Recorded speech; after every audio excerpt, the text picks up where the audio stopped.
Hello everyone, and welcome once again to the Heir's Lair.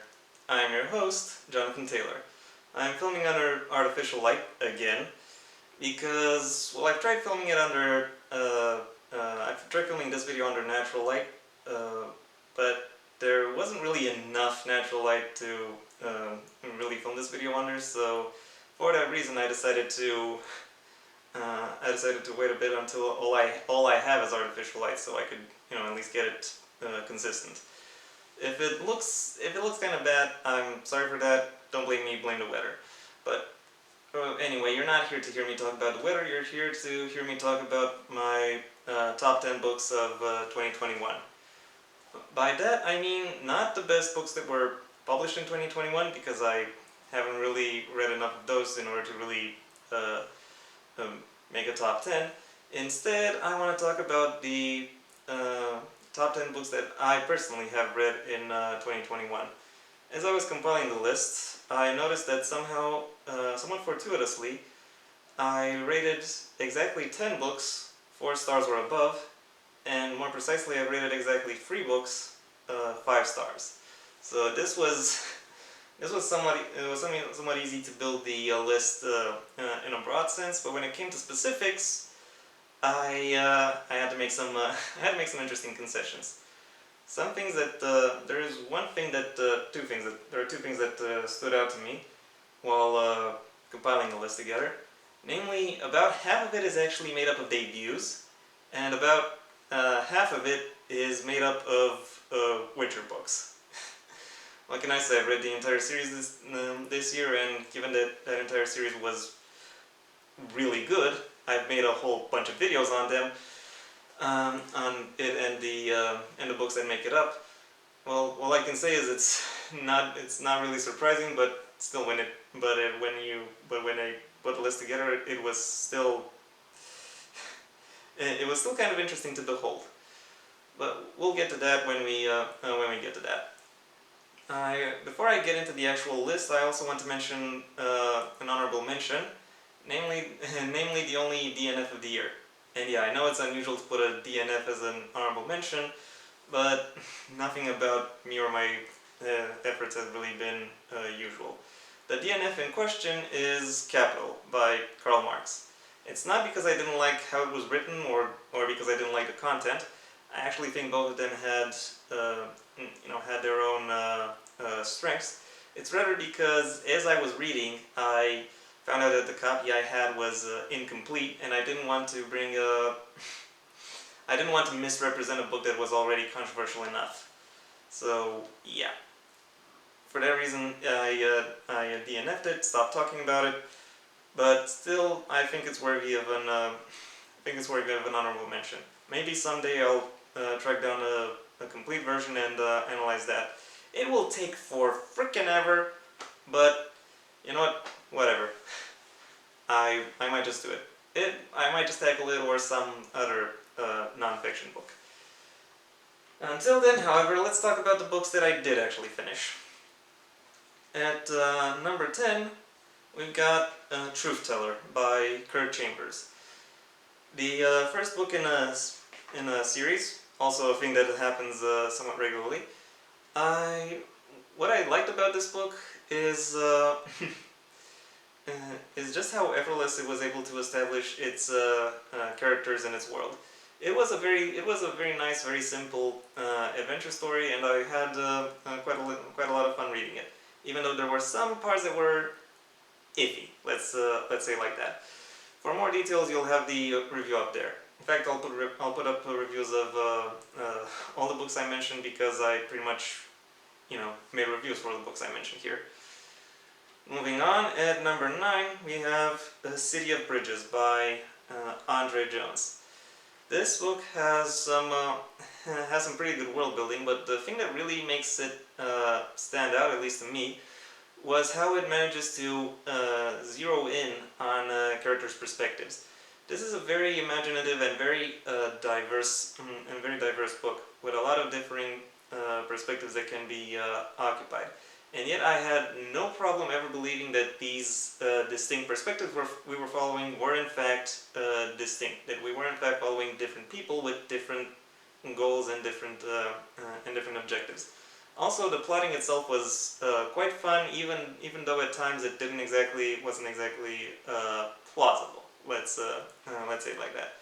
Still, still it was very enjoyable, and I would almost recommend the rest of the series based on the strength of the first book. I haven't read the rest of the series, but I do plan on doing so eventually. At number 8, we have An Accidental American Odyssey by Mark Budman. The first in a number of short story collections that will be featured in this top 10. This short story collection features a lot of stories that are absurd or at times surreal, but I have to say they all have their own distinctive flair, their own distinctive humor, and the stories that are more character driven rather than let's say gimmick driven do in fact still work. That is very much Budman really knows how to talk to his audience, and is very well accustomed to his topic, to where he can present it in interesting and approachable ways. While I don't think every story in this collection is top notch, there are plenty that are, and plenty that will stick with you. So go ahead and check it out if you'd like. At number 7, we have Humanity Lost by Megan Douglas. Another debut. Yeah, the first half of this list is filled with debut. And also, this was the Halloween reading for this year. Its strengths are somewhat different from the rest of the books so far. Its main strength was the plotting. Every twist and turn of the story came in just when it needed to, and all the changes it brought were what you would expect, and the way they ratcheted up the tension was very interesting to behold, and I was very glad to behold it. So once again, Megan, you did a great job. Next up, at number 6, we'll get into the second trend I've mentioned at the top, with The Last Wish by Andrzej Sapkowski. So yeah, this is the first book in the Witcher series. One of 2 short story collections that make it up. I coined the term naturalistic chaos when it came to describing this world, and I still think that is accurate. I still like the way the book itself presents its world, its figures, its settings, its characters. All of them make very interesting impressions, and I was always surprised and always impressed by what came next. So for that reason, The Last Wish is in at number 6.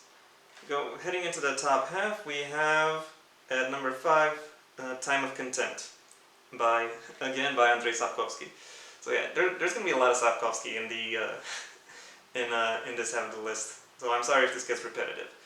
This is the book that in my review I've mentioned as the shit hits the fan moment in the saga, and I have to say that is still very much true, and that moment is just as effective now as it was when the story first came out, and it is as effective as it is because this story was very good at developing all the backgrounds for the major characters, and also when the actual event happened, it struck in such a way that you were genuinely surprised, but maybe not shocked. Everything came as it has been established, and it was very interesting to see. Unfortunately, I had to take down another aspect of what made the series as a whole somewhat interesting, namely the Circle of Mages.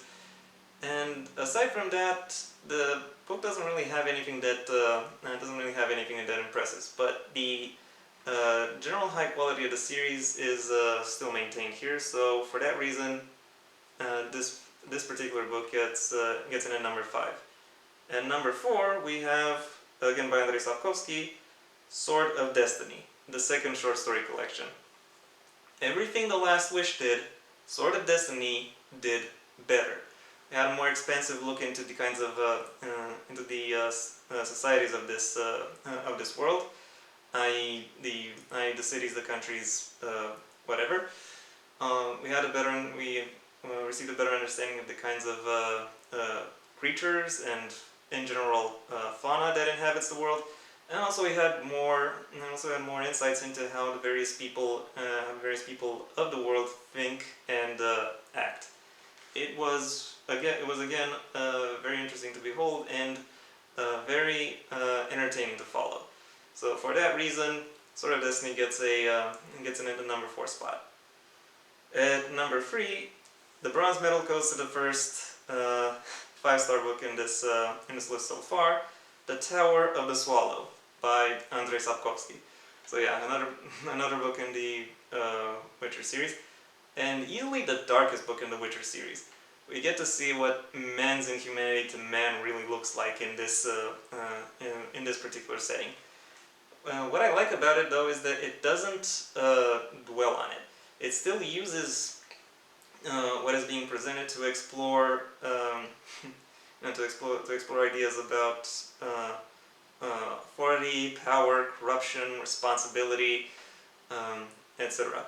And also, it is told in a very interesting way that actually manages to expand the world and expand the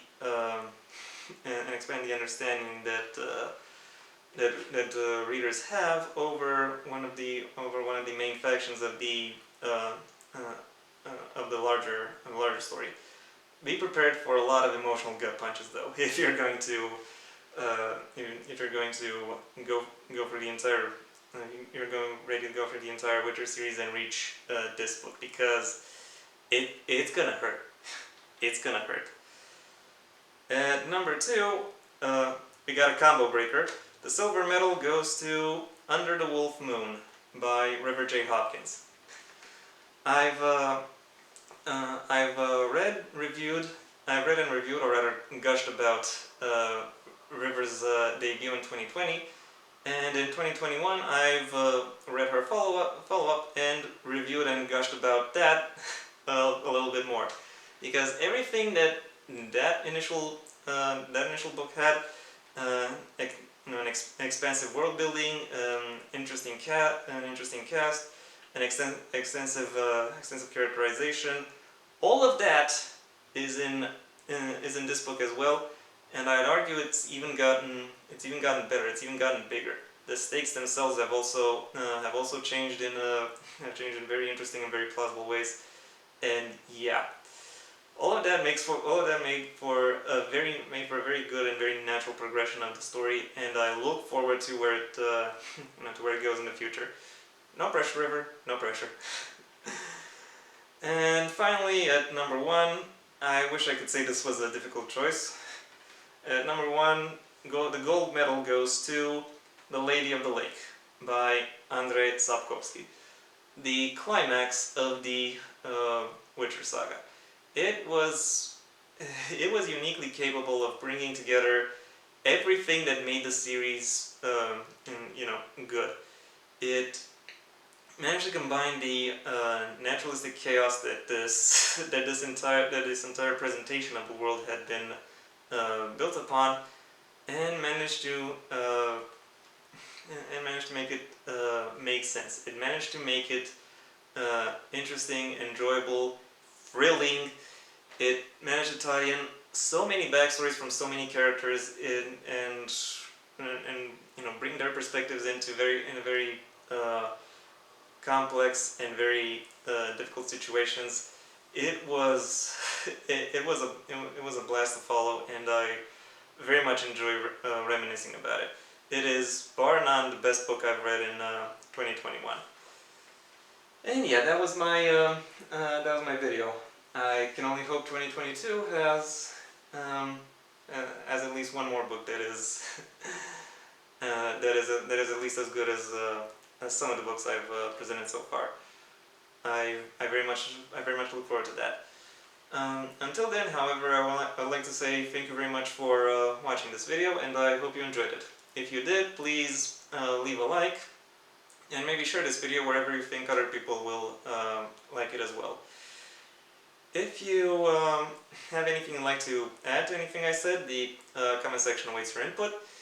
And if you want to see when my next video gets released, well then please subscribe. And ideally also ring the bell or do whatever else YouTube will ask of you in order to keep you notified.